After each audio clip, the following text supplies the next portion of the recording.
Jeffrey Marr. Welcome, buddy. Hello. Thank you for the introduction, Johnny. As mentioned, my name is Jeffrey Marr, and today what I'm going to be talking about is simply how I went from learning a skill and turned that into a six-figure location-independent business. So just a background of what this talk is going to be about. We're going to go into my background, exactly what I do, how I got started, everything like that. Then we're going to talk a little bit about sort of what skills you may want to choose to work on. And then we're going to go into the blueprint for learning those skills very quickly and putting them to work in your new or your existing business. So this isn't just a talk for people who are just starting out, because the world is changing very, very quickly, and we need to constantly be learning new skills to kind of stay on top of it. So we can't just, close to my face? Okay. So we can't just rely on the fact that we learned Facebook ads 2 years ago and hope that that's going to take us to retirement. So we constantly have to be learning new things constantly. And so a little bit about me. I'm from Canada. There's a picture of me there. I'm from Canada, and I've been here in Mexico since about the start of 2018. And what we do, what my company does, is pretty much I run a video marketing agency, you could call it. And the exact definition of exactly what we do is we create animated marketing and training videos to take complex information and simplify it in a way that's fun, engaging, and boosts understanding and retention. So if you were to take one of our videos and throw it in a marketing sense, you take one of our videos, throw it on a website, it's going to convert better because people don't like to read. They want to watch videos, right? And if you put it in a training module or something like that, people are going to retain the information a lot better, and we found that. So that's what we do. That's what we're focused on. And then what I specifically do within the company, and I'm not sure if there's any way to play one of our videos, so you can kind of see an example of what we do. But so this is one of the videos that we make, kind of marketing animation videos. So I act as the creative director within the company. So pretty much I'm kind of like a glorified project manager. I talk to the clients, and I talk to the animators and the script writers. I just make sure everyone's all aligned on what the goals are of the video, and make sure the script kind of lines up with that, make sure the animation is good and everyone's happy. But the interesting thing about this, and the entire purpose of the talk, is I used to act as an animator, and I used to act as a script writer. And I learned both of those skills through YouTube. So I know we're talking a lot about YouTube today, but I learned all this through YouTube, but I didn't really do a tutorial for it, right? I didn't just like Google how to animate, right? So I'm going to kind of get into that, and that's what the talk will be about. And just back to the very beginning, everything kind of came about because I was just a gigantic book nerd, and I used to read a ton of books. I'd read like 50 to 60 books a year in every type of genre. I would read about philosophy in terms of, I'd read business, I'd read productivity, I'd read about spirituality, I'd read about anything. And if you talk to me long enough, you're going to realize that like most of my sentences that I say are just kind of book quotes or rap lyrics. And those are, it's endearing at first, but then it gets annoying pretty quickly. But it's who I am as a person, and yeah, I just got to accept that. So I was just reading these books constantly, and then I was like, I got to summarize these, right? And I found this other person on YouTube, and there's a couple people doing it, but I don't know if you guys have seen like the whiteboard animation software where a hand kind of comes up and draws something. So I saw that, and I was like, that is amazing, and I want to learn how to do this, right? And so I simply just went to Google, and I typed in how to make a whiteboard video. And what I found was a software called Scribe. And this was perfect for me because it was exactly the channel that I was looking for. It was exactly what I wanted to, like what the other person was using. So I was like, this is awesome. You know, this is going to be perfect. So instead of kind of like looking for courses on how to learn this, I just went straight to Pirate Bay and downloaded it. And I don't recommend doing that. I was broke at the time, so I did eventually buy it. But pretty much I was reading a book at the time called Bhagavad Gita, which is an old Hindu text. I'm not sure if anyone's read that. But I immediately just like wrote a script, uploaded it into the software, and started working on it. And if you look at, you're watching the video right now, it's dog shit. It just sucks. Like there's no transitions anywhere. It's just jumping around. Like I don't want to just sit here the whole time and just insult it. But I didn't work on a second draft. You know, one draft was good enough, and I just posted it on YouTube. And if you go to my channel, it's still up there. And I posted on YouTube, and then I also posted it to my Facebook, and I showed it to everyone on my Facebook. I was like, hey guys, look what I did. And then surprisingly, everyone really liked it. You know, everyone sent me messages like, damn, like that's out of all the cool things out of all the things you've done, this is definitely the coolest. We want to see you make more of these. And I got excited. I could see the potential there with it. And I was like, all right, I'm gonna see how far I can take this. I want to see how good I can get at this software, how good I can get at script writing, and I want to see how much I can blow up my channel. So I do remember the first day that I ended up making money on the internet. I figured out how to look at my analytics on YouTube, and I found that with AdSense I had made 19 cents. And I was so excited about this. I immediately texted my mom, and this is a screenshot that you can see that I texted my mom. I was like, "Mom, look, I made money on the internet." And she just sent me a message back. She's like, "Jeffrey, it's 19 cents. Maybe you could go get a job or go back to school or something, you know?" And makes sense, but I was so excited about it. I loved the idea that, like, I tried a couple things before, and nothing had actually made any money. So even though it was only 19 cents, I could see the potential here. I was like, if I can make 19 cents with 18 subscribers, what happens if I get 200,000 subscribers, right? Then I could have potentially $2,000 a month. That's awesome. So that's perfect for me, right? And full disclaimer, it didn't work out that way for me. So right now I'm making $80 a month on YouTube. So I can afford these retro pants, but not much else. Unfortunately, I wasn't able to build a career off of YouTube like Gillian was able to, but you know, I tried my best. But I did eventually, so I just went really, really hard with YouTube essentially, because I was still trying to get more than $80 a month. And so what I was doing was every single week I was putting out a video. I put this deadline. Every Friday I would release a video which involved reading a book, summarizing it, writing a script for it, recording the voiceover, animating it, and then posting it to YouTube. And then I would post it to YouTube, and then I would share it on Reddit, I would share it on Facebook, I would share it on Twitter, I would share it on Instagram, just anywhere I could. Just to, like, the whole game plan was to grow my YouTube channel, right? But then eventually, what happened was I ended up getting my first paying client who wanted a video based on the exact software that we used. And it was a car dealership, and the video is 7 minutes long, which is an absurd length of time to have an explainer video. You don't ever want to do that, but they paid me $320, which is like not a lot of money for what I made for them. But it only took me 2 days to do. So I did some quick math, and I decided, wow, like if I can just do this every single day, then I'm making $160 a day, right? That's more. My job before this was a personal trainer, and I was like, this is more money than I'm making as a personal trainer. So if I can just do this 30 days a week, then I'm making $4,800. Like, I was excited, you know? I was very excited. I was like, I have a real business on my hands here, right? So I just went all in on this as well. I was still working on the YouTube, but I was also trying to sell these videos. And the initial ones were between $200 to $500, and I was just going anywhere that I could to just sell these and tell everyone about them. So my city in Canada is called Hamilton. I was just wandering around to networking events, just introducing myself, like, hey, this is what I do, do you like it? I was on Upwork, which I'm sure many of you guys here know the Upwork struggle of just kind of sending out proposals and like hoping you get a job on there. I was doing that. I was going on Facebook groups and just kind of, you know those kind of threads where they're like, hey, like, introduce yourself, you know? I would just post down there and just say, hey, here's what I do. Does anyone want to buy it, you know? And then I was also on Kijiji, which is sort of the Canadian version of Craigslist, which is where like the scum of the earth hang out. So you are never going to sell anything for more than $200 on Kijiji. And like I'd post a job, and then people would get on the phone with me, and I was like, okay, like, what do you want? They're like, I want a free video. And I was like, all right, you can have a free video. So I did do quite a few of them for free, because like, yeah, maybe it'll open some doors for me in the future or something like that, right? But then everything changed when I joined a business group, and this business group was called Daily Business Hustle at the time, and it's now called Business Mentor Insiders.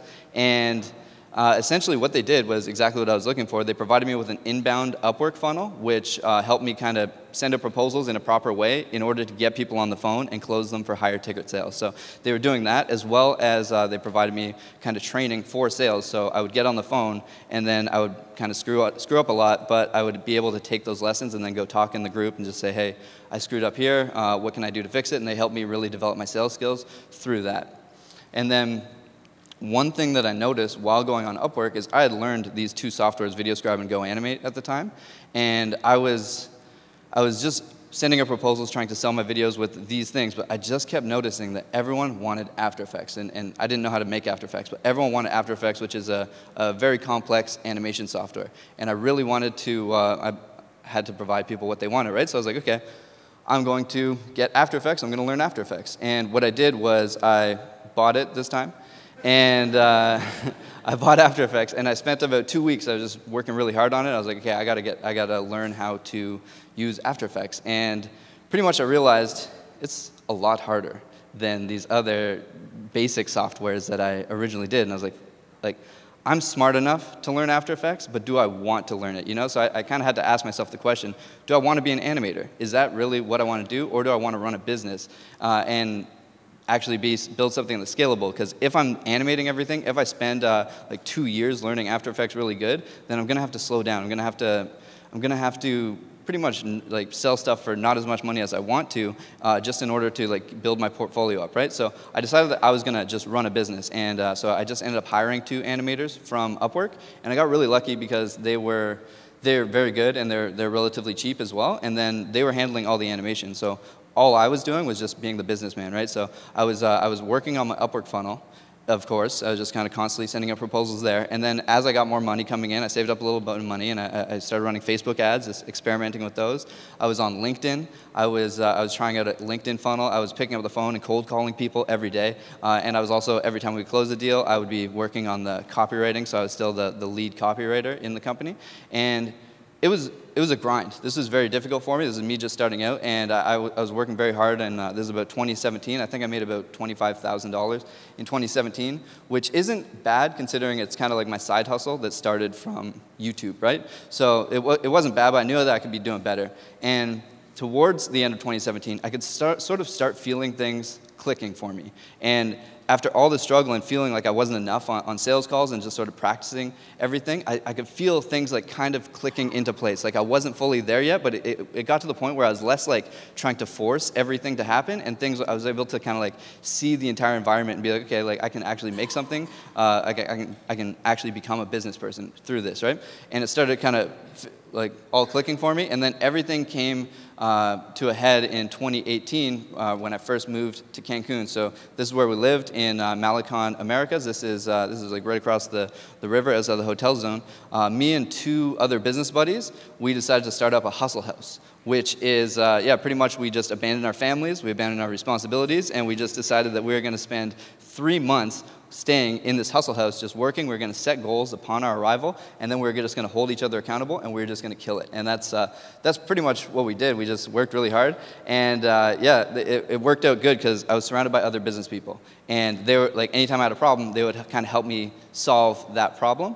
And my sales skills were improving because my LinkedIn funnel was really working, and I was getting on calls all the time, and I was able to kind of talk to people, figure out what they wanted, and then kind of close bigger and bigger deals.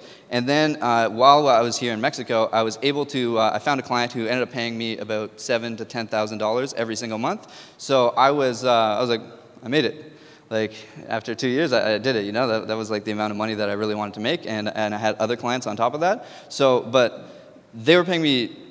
They were constantly getting me to make videos for them, and they were paying me about $10,000 a month. And what I was doing in the background of that, though, I was taking that money, and I would give the contract to one of my animators, and then in the background, I was also going like scouring the internet for other animators, and all the money that they would give me to hire people, I would just dump that into like testing other people. So I was building a very, very legitimate bench of people who I could rely on to be my animators. So I was able to build a very, very legitimate team using all the money that these clients were giving me, and they would only see the one video, right? They only saw the one, but in the background, there was like 3 to 4 of that exact same video being made by different people. And then, since I was still the main copywriter, I was actually getting really good at copywriting because I was learning from experience, and then they were kind of showing me their analytics of what we're doing. And then I was also kind of going through courses, reading copywriting books, and then every morning for an hour, I would just sit there handwriting proven sales copy that's like already been proven to convert for like millions and millions of dollars. So I was just kind of like, it was a course that I was going through where you handwrite it, and you kind of learn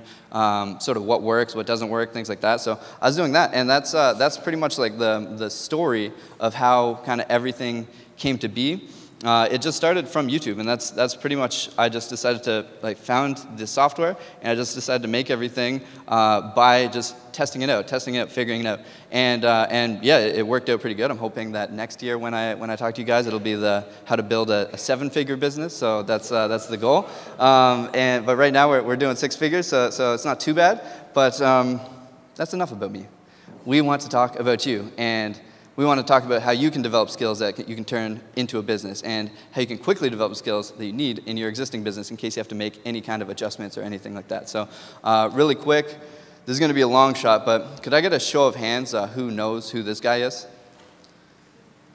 Okay, so almost the whole room, not everyone, but yeah, for those of you guys who do not know, his name is Gary Vaynerchuk. He is a social media marketing guru, I guess. He has a company called VaynerMedia. He makes about between $600 million to $1 billion a year, somewhere in that range. His company is in New York. He's very good. Talks a lot about different business advice, things like that. But whether you agree with what he says or you don't agree with what he says, one of the things that he always talks about that I think is very important is self-awareness. So he's always mentioning you kind of have to know yourself, and when it comes to kind of choosing what skills it is that you want to develop, self-awareness is going to be super key, because you don't want to do something just because you're like, oh, this is making money right now.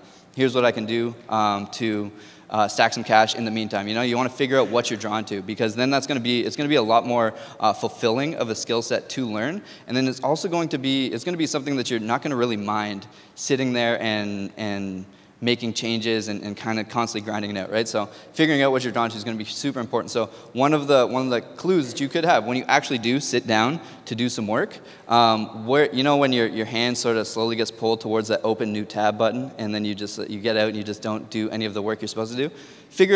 Find out where you're going. Where you're going. That could be a clue for what you want to do. But don't focus on just doing something just to make money. Don't learn a skill just to make money. Figure out something that you're actually curious about and go from there. So the remainder of the talk, we're going to just discuss 3 simple ways that you can kind of develop skills very quickly. So your surroundings are very important. Has everyone heard this saying before? You're the average of the 5 people you hang out with the most. This is the most true thing that I have ever encountered, and you are not going to achieve what you want if you have ambitious goals unless you're surrounded by other ambitious people. So if your friends have a job, you're going to have a job. If your friends are entrepreneurs, you're going to be an entrepreneur. So whatever it is that you want to do, you need to surround yourself with people who are already doing that. Most of my friends right now are entrepreneurs. So if I were to come up to them and be like, hey guys, I just want to manage a bank or whatever kind of job it is that I want to do, they're going to insult me. I'm going to get bullied, right? And I purposely set out friends who are going to bully me if I don't do kind of what I say that I want to do, right? And you need to find people like that for yourself, right? Where can you find those people? You guys are at Nomad Summit 2019, right? So this is a very good place. If you walk around talking to people, you're going to see that there's a lot of people here who have eerily the exact same ambitions as you have, right? There's going to be people here who really, it's very strange how similar you guys are.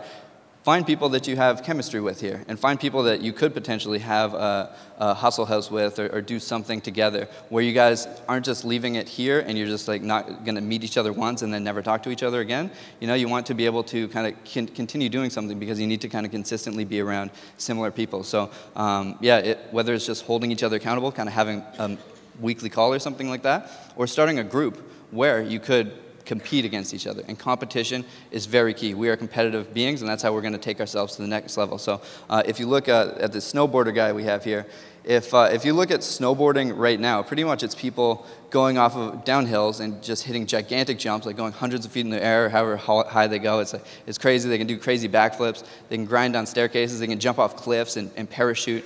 It's pretty crazy. But if you look at the original first snowboarder, what he did was he just had this rinky-dink snowboard, and he was kind of going down a bunny hill. He was just horrible, but it was kind of cool. How did it get from that point to where it is right now?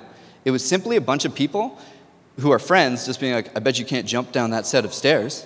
Or I bet you can't, if we build this giant jump, you can't do a backflip off this, right? And it's just people pushing each other to get to the next level, constantly trying to get to the next level and kind of elevate yourself in the hierarchy of your social group, right? And that's what you kind of have to do, is surround yourself with people who are like-minded and people who are going to push you to be better. And another good thing is just paying for mentors. I didn't really make any progress until I actually bought into a business group that was going to help me kind of learn everything and pay for it before I could really afford to do it. And then joining a business group with a community is very important as well. So join something that has a Facebook group attached to it where people are going to be working on pretty much what you're trying to do. And then you'll see when they post their wins, they're like, hey, I made $15,000 this month, And I was like, I want to also make $15,000 this month, so I need to figure out how I can do that. And you wouldn't really recognize that unless you are surrounded by people who are also doing it. So the next thing is to simply focus on improvement. This man's name is Jerry Yulsman. He is the photography professor at the University of Florida. And what he did that was very interesting was he separated his class, so he was going to grade them on two separate things, right? So he was going to grade half of the class on their quality of work they produce and half of the class on the quantity of work they produce. So half of them, all they had to do was submit 100 photos for an A, 90 for a B, that's it. The other side, they only had to submit one photo, but in order to get a good, perfect mark, in order to get an A, it had to be nearly perfect, right? The shocking thing at the time was all of the best quality photos came from the quantity group. And this was shocking at the time, but it makes complete sense because what is the quality group doing? They're sitting there at a table. They're sitting there thinking about, like, hey, what's a depth of field? Like, what's the best lens to do for this thing? Or what's this photographer say about this? And like kind of going through their textbook, and they're just studying. They're simply just mentally masturbating about what it is like that makes a good photo. When the quantity group is out there, they're out in the field and they're out seeing what works. Seeing, like, taking a picture of a tree, like, oh, this picture sucks. Like looking at it with their friends, like, do you like this picture? Is there something that I can do to fix this? And they're kind of like talking back and forth. They're actually learning about depth of field, learning about what lens they should be using, but they're doing it through improvement, and they're kind of just constantly making adjustments based on the actual real world results. So that's why they're able to like kind of make way higher quality photos than the actual people whose like entire job was to make quality photos. So don't focus on just making something perfect. If you want to put something out, if you want to develop a skill, just figure out a way that you can get into the arena, so to speak. So YouTube was good for me because it put me in the arena. Pretty much as soon as I decided to make a video, I released it. And I was able to get real-time feedback from people who weren't my friends and family, who had no need to kind of make me feel good about myself. They were able to give me very, very legitimate criticism about my videos because they didn't care how I felt or anything like that, right? So you need to consistently release content so that people are going to be constantly judging it, and you're going to learn through the real world. So you can see some of the real-time feedback that I got here. These are some of my earlier videos. Pathetic voiceover. The guy seems drunk. Please don't try to attempt such things. This one in the middle. Horrible delivery. Very monotonous. And what's the music for? Your message is so unimportant that the viewer is better listen to music. And then this one in the bottom left here, this is one of my favorites. So this is the one that's like the only comment I got on that Bhagavad Gita video. Quit. You don't have the voice for it.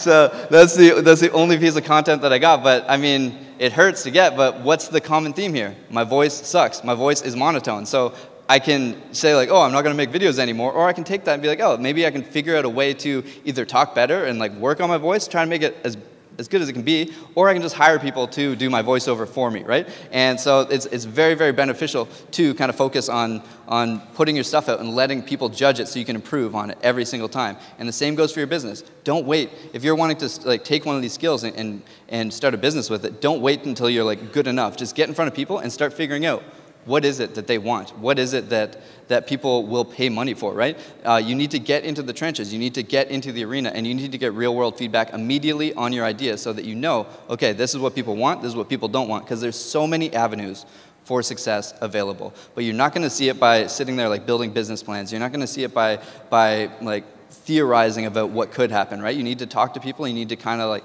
continuously iterate on your idea so that you can actually produce something that's going to be valuable. My company right now, we just finished a job. With a hospital in Canada, making like 30 to 40 videos for parents to raise kids with autism. I have no idea how that even came about. You know, it just comes like someone messaged them or they messaged us, said like, hey, we need a video. You know, like I don't know. That's not my niche. My niche isn't like parents who are raising kids with autism to like how to raise them properly, you know? So it just kind of stumbled, you know? We stumbled upon it, and there's so many avenues for success available, but you won't see it unless you're talking to people constantly. So get out there and pretty much just find out what people want, and then you can definitely improve and make yourself into a niche product.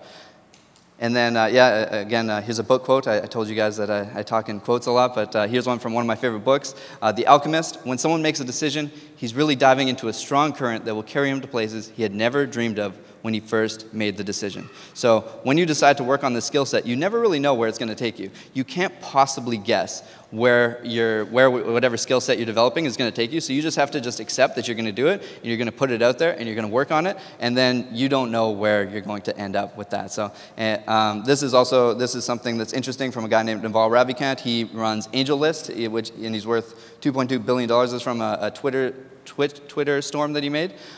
He's simply saying, arm yourself with specific knowledge, accountability, and leverage. Specific knowledge is something that you cannot be trained for. If society can train you, it can train someone else and replace you. And then at the bottom, he's saying when specific knowledge is taught, it's through apprenticeships and not school. So pretty much, he's saying exactly what I was saying here. So pretty much don't worry about like educating yourself and reading stuff. You need to kind of get in there and try stuff and constantly be iterating, because that's the way that specific knowledge is taught, and that's something that's very, very valuable in the workforce. And then finally, the umbrella that's going to put all this together is consistency. So we are what we repeatedly do. Excellence then is not an act, but a habit. Pretty much nothing is built without consistency. We can't rely on motivation. We can't rely on inspiration, because those things don't really show up that often. They show up every 2 weeks, every 2 months, something like that. We need to sit there and figure out a way to work on this every single day. So maybe you guys have already decided, sort of you have a skill in mind that you want to work on. You're like, okay, I want to work on this. It's easy to say, okay, I'm going to work on it. But as human beings, we are dumb, we're stupid, and if you leave this room without coming up with a plan, you're not going to really do anything about it, right? So right now, we're just going to quickly come up with a plan that you can work on this every single day. And this is from a book called Atomic Habits, and essentially this is one thing in terms of forming a habit called habit stacking, which is after current habit, I will new habit, which there's a bunch of stuff that we do every day. About 70 to 80% of our day is like automated pretty much. So you need to just figure out where in your day you can squeeze in a new habit. So you wake up, you turn off your alarm, you check your Instagram. I know like 90% of us, as soon as we wake up, we're just checking our phone, right? There's somewhere where you can put in whatever new skill it is that you want to do, right? So if you want to be a writer, after I wake up, I'm going to spend 30 minutes writing. Once I sit at my desk, if you want to learn sales, I will make 10 cold calls. After I arrive home and take out my shoes, I'll design flyers for 1 hour. The quality of the work you do, it doesn't matter. Do not rely on that. All you have to do is worry about showing up and putting the work in every single day. Don't worry, as I mentioned, don't rely on motivation. It's not really going to get you anywhere, because you're not going to work on something consistency. So don't stress about results. Don't rely on motivation. If you're worrying about the results, you're not going to show up. So just worry about getting your good feelings from just showing up and working on whatever it is that you want to work on every single day. And the results will come if you put in the hours. So get your positive emotions from just showing up and doing it. And another good thing is your morning routine. This is going to be very key for you if you want to kind of do anything, if you want to learn a skill, just your morning routine is going to be super, super crucial to, if you win the hour, you can win the day. So your morning routine is going to be very, very good in terms of just work on whatever skill set it is. Just take an hour, wake up an hour earlier, and just work on something. And then, here's a final quote before we leave you. The professional dedicates himself to mastering technique, not because he believes technique is a substitute for inspiration, but because he wants to be in possession of the full arsenal of skills when inspiration does come. He knows that by toiling beside the front door of technique, he leaves room for genius to enter by the back. So that's the final thing about consistency, and in terms of just showing up every single day. Don't worry about motivation. Don't worry about inspiration. It'll come. But you just focus on working on your technique and working on showing up constantly, and then when the inspiration does come, you're going to be ready for it. So build a system that's going to let you show up every single day. Don't rely on your motivation. Release your iterations very quickly into the world, so you're getting real-world feedback, right? So people are going to be judging you and giving you mean YouTube comments or whatever it is. If you decide to release a blog every single week, you need to get that feedback, and you can learn from that feedback. And then finally, surrounding yourself with people who are going to push you. Don't surround yourself with people who don't have the same aspirations as you. Find people who are very ambitious and figure out a way that you could potentially all live together or something like that, and then hopefully you guys will all elevate each other. And that's it for me, and this is how you can get a hold of me if you want to, and here's my YouTube channel as well, so thank you.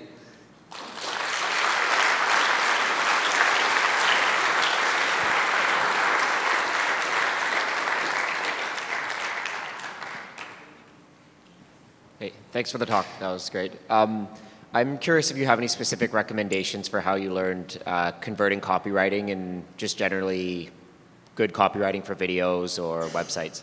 Yeah, I'll have to look at the copywriting books I read. There's The one book is called The Advertising Solution, which I would highly recommend. So it takes like the top 4 to 6 copywriters in the world, and it's pretty much what they have said about copywriting. So do that. And then there's a course that I took called Copy Hour, which every day for, I think it was 3 months, they would send you a copy from a proven sales letter, and you would just handwrite it, and you would just kind of build that into your day in order to kind of wire your brain to, okay, here's the headline, here's the subheadline, things like that. And so yeah, Copy Hour and The Advertising Solution are key for that. Do you mind to explain a bit more about what did you mean not rely on motivation? And if you're not relying on motivation, then what's the drive coming from? So with, say, a New Year's resolution or something, everyone's motivated at the start of the year to get into shape, right? Everyone's like, oh, I'm gonna eat properly, I'm gonna go to the gym. That's relying on motivation. But if you have a system in place where you're like, okay, on the way to work, I'm going to stop in at the gym and just work out for 5 minutes, work out for 10 minutes, whatever it is. Just make sure that you're showing up every single day, whether you feel like it or not. Just doing like pretty much the bare minimum, just to sort of become the person who shows up constantly.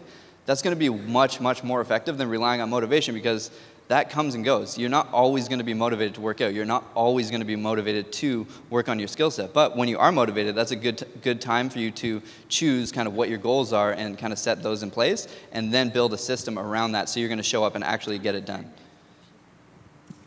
Hey, Jeff. Hello. Fellow Torontoan, Rexdale, Toronto, GTA.